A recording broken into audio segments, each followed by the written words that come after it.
Hello, my name is Jeffrey Hart and I'm an associate at the Feldstein Family Law Group. In today's session, I will be discussing the family law consequences of a criminal conviction against a spouse in a family law matter. Too often, lawyers are faced with cases where one spouse has been charged with domestic violence against the other spouse.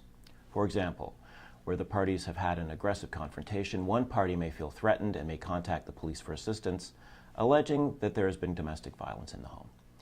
The alleged abusive spouse is then charged by the police and is given specific terms of his or her bail conditions. For example, a bail condition may be that the alleged abusive spouse cannot return to the matrimonial home, or that he or she is only allowed to communicate with the other spouse through a third party and only in order to arrange access with his or her children. This type of scenario may have a long-standing impact on that spouse's ability to communicate with, access, and parent his or her child. If the abusive spouse is removed from the matrimonial home as a result of the actual or alleged domestic dispute, the accuser's spouse usually gets what is termed de facto custody of the child and de facto exclusive possession of the matrimonial home, sometimes regardless of who has had the role of primary caregiver in the past. De facto means existing based on the facts, even though not formally recognized in law.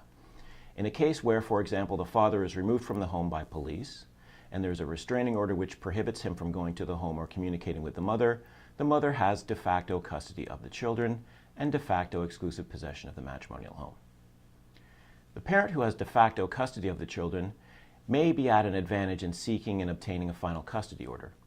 Although a court will look overall at what custody and access situation best reflects and promotes a child's best interests, the courts may look to maintain the status quo in making their final order. Therefore, when one parent has de facto custody on an interim custody order or an interim custody order, the courts generally favor stability and continuity and may refuse to disrupt the existing state of affairs. When a spouse has been charged with a criminal offense, as in the scenario I've discussed, the first step is for that spouse to retain a criminal lawyer. While a lawyer may not be able to do much about the family law matters until the criminal charges have been dismissed, he or she could attempt to ask the criminal lawyer to obtain an order from the criminal court stipulating that access be determined in accordance with an order from a family court and not by the spouse's bail conditions. If your family has been affected by domestic violence, which you believe may impact your family law matter, please call us to book an appointment with one of our experienced lawyers at 905-415-1636 or visit our website at www.separation.ca. Thank you for watching, and I'll see you next time.